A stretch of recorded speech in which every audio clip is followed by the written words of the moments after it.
Step into the shadows where dark thoughts erupt like blisters under the skin. Welcome to Shivers, short horror stories. A journey through time, space, and the unearthly fates that lie in wait for us all. Underneath, I'm awake, but not in any way that makes sense. It's the kind of wakefulness where every sense is heightened. Every detail becomes an ordeal. My eyes are open, but my body is paralyzed, caught in a grip of sheer terror that won't let go. I can't move, but my mind is a whirlwind of panic, circling around a sound that shouldn't be there. A whisper, not a gentle murmur, but something more insidious. A scraping, a scratching. It's the kind of sound that creeps under your skin and dances on your nerves. It's not the loud, boisterous racket of a typical horror scene, but something more intimate, more invasive. I tell myself it's nothing. It's just the house settling or a rogue mouse. The air conditioner hums its monotonous drone, a cruel attempt to drown out the sound of my rising anxiety. But then it comes again, a dragging sound, more deliberate this time, as if something, or someone, is making its way across the floor. My heart hammers in my chest, a relentless beat that seems to sync with the scratching. It's a pulse of fear, a reminder that something's terribly wrong. My mind races with rational explanations. A neighborhood cat, perhaps, sneaking in through a crack. It's absurd, but it's all I have to cling to. I force my eyes to the edge of the bed. The baseball, a relic of a happier time, is moving. It's rolling, seemingly of its own accord. A lazy, sinister spin across the floor. My brain is scrambling to make sense of it. Did I knock it? Did the air conditioner? No, it's too far from the vent. I'd have to be unconscious for the draft to do this. The ball should be where I left it. I remember putting it on the shelf the way it rested there with a sense of finality. My breath is trapped in my throat. I'm trying to stay calm, to regulate my breathing, but it's a futile effort. My lungs are betraying me. Each shallow breath feels like a betrayal, a beacon of my terror.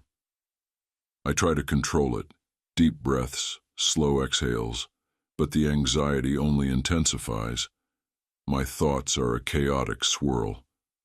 Maybe it's a trick of the light, a figment of my overactive imagination, but deep down there's a visceral certainty that this is more than just paranoia. The scratching escalates into a thud, a heavy, almost malicious sound. It's closer now, moving with an unrelenting purpose. My sanity is unraveling thread by thread. I need to do something. I need to confront whatever's lurking. My hand reaches out for my phone, a lifeline, a beacon of light in this encroaching darkness. The phone feels like a lifeline, but my hand is trembling, as if it's detached from the rest of me. I fumble for it, each motion a monumental effort against the fear that's suffocating me. The light from the phone is a feeble hope against the darkness. It slices through the gloom, casting long, menacing shadows across the room. I hold my breath, praying for nothing, hoping to find some mundane explanation. I shine the light under the bed, each second dragging into infinity. The dust bunnies are there, the mundane detritus of everyday life, but nothing else. No intruder, no creature, just the oppressive weight of an empty void. Relief floods through me, but it's short-lived. The sense of dread that gnawed at me doesn't dissipate. I start to lean back, to settle into the small comfort of the familiar, but something shifts. A presence. It's not in the room with me. It's in the bed. My body goes cold, a paralyzing realization that something is lying right next to me. My heart is a wild animal in my chest, clawing to get out. I don't need to look.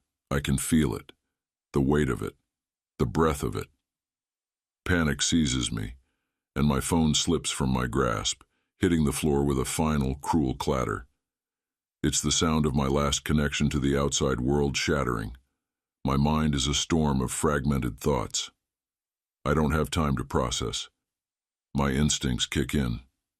I don't look back, can't look back. I'm on my feet, propelled by a primal fear that overcomes my reason. My legs move before my brain can catch up, driven by the need to escape this waking nightmare. I sprint for the door, the world blurring around me as I run. Each step is a desperate bid for freedom.